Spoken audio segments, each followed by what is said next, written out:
Islamic banking. A lot of people have absolutely no idea what this term means.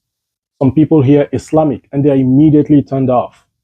Some people hear Islamic and they think it has to do with religion or that it is faith based and should have nothing to do with them because maybe they are not Muslims. Whereas nothing can be further from the truth. In fact, Islamic banking is much the same as traditional banking, where Islamic banks offer almost all of the same products and services as traditional banks. Islamic banks offer products such as savings accounts, current accounts, individual accounts, corporate accounts, and so on and so forth, the same way traditional banks do. Islamic banks also offer loan services the same way traditional banks do. The difference is in how such loans or such accounts are structured.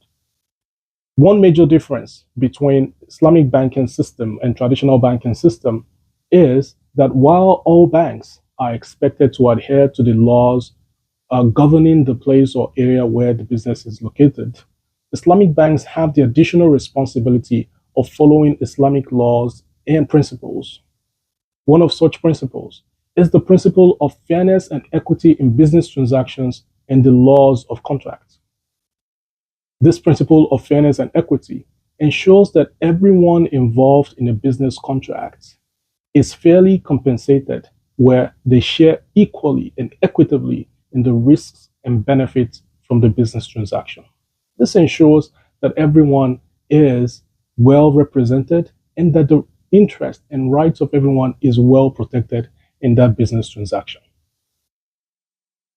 The other thing that differentiates Islamic banks from traditional banks is that Islamic banks, while adhering to Islamic principles, have to avoid anything that would do with unlawful interest or what is called usury or riba, as this is expressly forbidden in the Quran. This is evident in how the loan services offered by Islamic banks are structured differently from that of the traditional banks. When an Islamic bank offers a loan to a person, that loan, according to Islamic law, has to be returned back based on agreement at an agreed time at the same amount that it was loaned out. That is, if you collect a loan of $100 from an Islamic bank, when you pay back, whatever time is agreed that you will pay back, it has to be paid back at $100, no matter what.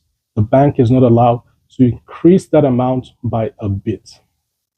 Then the question arises, how do Islamic banks make money if when they borrow, they cannot collect any interest on the money? Well, they do make money.